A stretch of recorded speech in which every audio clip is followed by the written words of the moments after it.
आइए स्टूडेंट्स, अब हम अगले थ्योरम को सॉल्व करते हैं जो कि थ्योरम नंबर 3 है। ठीक है, थ्योरम नंबर 3 क्या बोल रहा है यहाँ पे? Prove that the ratio of areas of two similar triangle, मतलब दो सिमिलर ट्राइंगल के एरिया का जो रेशियो होगा is equal to the ratio of squares of their corresponding altitude.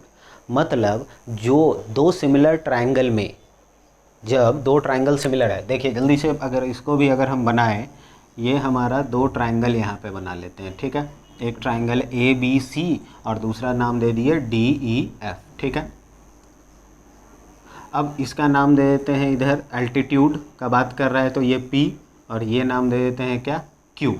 तो एक चीज़ गौर करिए, दो ट्राइंगल क्या है? सिमिलर है।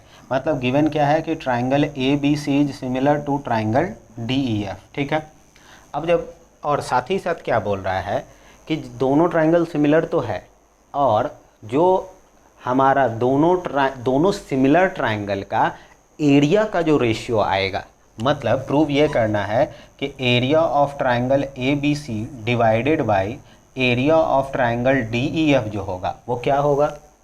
तो वो कॉरस्पॉन्डिंग एल्टीट्यूड्स के स्क्वायर के रेशियो के बराबर होगा। वो क्या हो जाएगा? तो A P square by D Q square होगा। ये हमको प्रूव करना है, टू प्रूव। ये क्या है? हमारा गिवन है।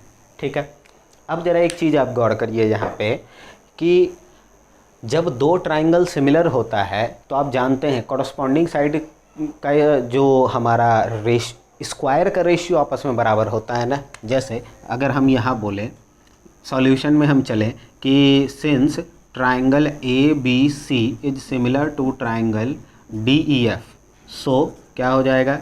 Area of triangle A B C divided by area of triangle D E F क्या हो जाएगा? तो इसको लिखेंगे A B square by D E square, यही ना। फिर क्या हो जाएगा? B C square by E F square, और इधर A C square by D F square. ये हमारा नॉर्मल होता है। ठीक है, अब ज़रा एक चीज़ आप गौर करिए कि हम ये काम कर सकते हैं, क्या बोला था कि ये ट्राइंगल, ये बड़ा वाला ए बी सी और डी एफ क्या है? सिमिलर है। लेकिन उसी में से आप सिर्फ इतना पार्ट को निकालिए, जैसे इधर भी ये 90 होगा और इधर भी ये 90 होगा। तो हम ये वाला ट्राइंगल ए बी पी और इधर डी ई क्यू लेते हैं। यहाँ ऐसे देखिए, in triangle A B P and triangle D E Q, इन दोनों ट्राइंगल में क्या बोलेंगे कि जब सिमिलर है तो याद करिए ये एंगल और ये एंगल क्या होगा? इक्वल होगा। ठीक, तो क्या बोलेंगे? Angle B is equal to angle E. क्या होगा? Equal angles. और इक्वल एंगल क्यों होगा? क्योंकि बड़ा वाला ट्राइंगल दोनों एक दूसरे के सिमिलर है। साथ ही साथ angle A P B is equal to angle D Q E. क्या होगा आंसर? राइट एंगल होगा ना। समझ में आई बात? ये एंगल इसके बराबर और ये वाला एंगल इसके बराबर। तो हम बोल सकते हैं स्टूडेंट्स क्या कि triangle A B P is similar to triangle D E Q. तो हम बोलेंगे so triangle A B P is similar to triangle D E Q by angle similarity. अब एक बात सुनिए, अब बात यहाँ पे ये उठता है कि हम इन दोनों ट्राइंगल को सिमिलर किए तो क्यों किए? ज़रा समझिएगा। देखिए, इसमें जब सिमिलर है दोनों ट्राइंगल तो कॉरस्पॉन्डिंग साइड्स का रेशियो आपस में क्या हो जाएगा? इक्वल। तो हम क्या लिखेंगे? A B by D E. हम इधर बना रहे हैं, देखिए यहाँ लिखेंगे A B by D E. ये किसके बराबर हो जाएगा?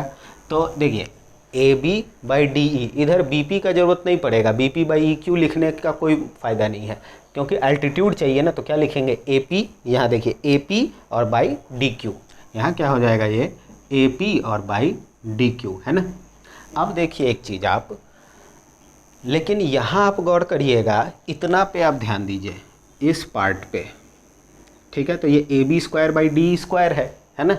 तो इधर भी दोनों तरफ आप क्या कर दीजिए? स्क्वायर कर दीजिए। तो अगर आप यहाँ लिखिएगा स्क्वायरिंग बोथ साइड्स, तो यहाँ क्या आ जाएगा? A B square by D E square is equal to A P square by D Q square होगा। एक चीज़ आप गौर करिए, ये किसके बराबर है? इसके। तो यहाँ पे ये वाला चीज़ हम पुट कर सकते हैं ना, तो कर देंगे। तो क्या लिखेंगे कि area of triangle A B C divided by area of triangle D E F is equal to A P square और बाई डी क्यू स्क्वायर।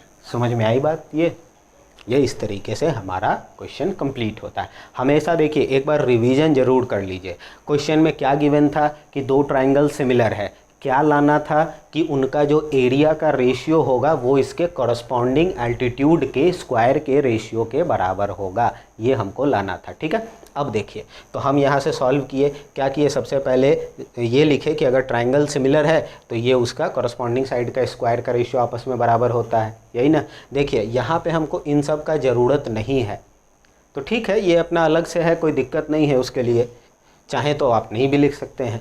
अब देखिए यहाँ पे हम क्या किए कि इन दोनों ट्राइंगल को सिमिलर किए। ठीक है, अब उसके बाद क्या है कि यहाँ उस जैसा चाहिए था उस अनुसार स्क्वायर करके ला दिए और वैल्यू पुट करके प्रूव कर दिए। ठीक है, चलिए अब इसी में बढ़ते हैं थ्योरम, इसके सेकंड थ्योरम में। लेकिन उससे पहले आपको एक चीज़ और बता दें कि इस तरह का जो हमारा 3 थ्योरम आएगा, जिसमें एक हमारा एल्टीट्यूड होगा, एक हमारा मीडियन होगा और एक हमारा एंगल बाइसेक्टर होगा। तो आप एक चीज़ याद करिए कि इसी तरह का थ्योरम हम लोग जब सेकंड एक्सरसाइज पढ़ रहे थे उस वक्त भी आया था ना।